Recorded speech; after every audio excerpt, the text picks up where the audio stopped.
এদিকে অসম থেকে বাংলায় ভোটের প্রচারে আসা দুই বিজেপি নেতাকে এবার হেনস্থার অভিযোগ উঠল কেশিয়ারি থানার পুলিশের বিরুদ্ধে। গত 11ই মে থেকে কেশিয়ারি বিধানসভা এলাকায় প্রচার করছেন এই দুই বিজেপি নেতা। সোমেন চক্রবর্তী আমাদের প্রতিনিধি রয়েছেন আমাদের সঙ্গে টেলিফোন লাইনে। সোমেন, ঠিক কি অভিযোগ করছেন এই দুই বিজেপি নেতা? দেখো, এদের যেমনটা বক্তব্য যে গত 11ই মে থেকে কেশিয়ারি বিধানসভা এলাকা, যেটা মেদিনীপুর লোকসভার অন্তর্গত, সেখানের একটি হোটেলে থেকে তারা বুথে বুথে প্রচারের কাজ করছিল। কিন্তু গতকাল সকাল থেকে হঠাৎই এই কল্যাণ গোস্বামী, আসামের হাইলাকান্দি পৌরসভার চেয়ারম্যান, এবং আরেকজন রিঙ্কু দাস, আসামের উদারভন্ড মন্ডলের যুব মোর্চার সহসভাপতি, তাদের দুজনকে পুলিশ একাধিকবার হোটেলে এসে জিজ্ঞাসাবাদ করে তারপর হঠাৎ করে তাদেরকে ব্যাগপত্র, ফোন সহ তাদেরকে থানায় নিয়ে যায়। এবং সেখানে এদের যেমনটা বক্তব্য যে 8 থেকে 10 ঘন্টা তাদেরকে এমনি বসিয়ে রাখা হয়, সামান্য কিছু জিজ্ঞাসাবাদ করা হয়, তারপর আর কিছুই করা হয়নি।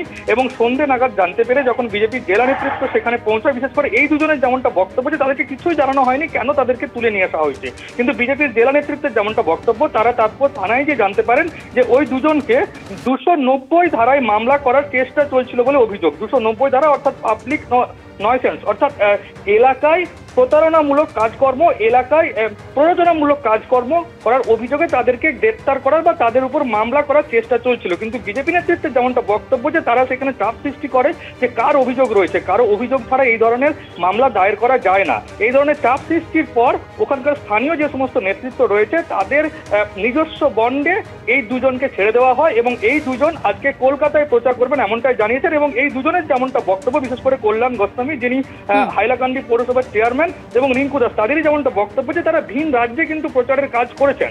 এই ধরনের এই ধরনের ঘটনার সম্মুখীন তাদেরকে হতে হয়নি এবং তাদেরকে যে 8 থেকে 10 ঘন্টা বসিয়ে রাখা হয়েছিল, ঠিক কি কারণে তাদেরকে বসিয়ে রাখা হয়েছিল সে কথাও কিন্তু তাদেরকে জানানো হয়নি। তবে আমরা তাদেরকে জিজ্ঞাসা করেছিলাম যে এরপর তারা কি করবেন, তারা কি আসাম ফিরে যাবেন নাকি প্রচারের কাজ করবেন। তাদের বক্তব্য যে আমাদেরকে যদি গ্রেপ্তারও করে বা আমাদেরকে যাই করুক, আমাদের পার্টির যা নির্দেশ রয়েছে আমরা সেই মতোই কিন্তু এখানে থাকবো। এবং এই ঘটনা ধন্যবাদ।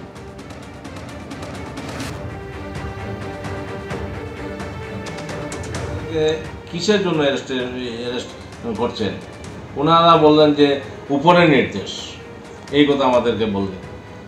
কিন্তু ওরা আমাদের কাছে সার্চ করেও কোনো কিছু পাননি বা আমরা কোনো এখানে গণ্ডগোল করতেও ওনারা পাননি। ওনারা বলেছেন আমাদেরকে পরিস্থিতির শিকার। তারপরে 10:30টার পরে আমাদেরকে এখানে থেকে ছেড়ে দেওয়া হয়। ওনারা বুঝে গেছে যে ওনাদের পায়ের তলার জমিন নেই, তার জন্য এইভাবে ওনারা ভয় দেখাচ্ছে। দেখেন, আমরা বিশ্বের সর্ববৃহৎ দলের আমরা কার্যকর্তা, এইভাবে আমাদেরকে ভয় দেখিয়ে দমানো যাবে না। আমরা কাজ করতে এসেছি, দলের নির্দেশ, এখানে যদি আমাদের প্রাণও যায় আমাদের কোনো দুঃখ নেই।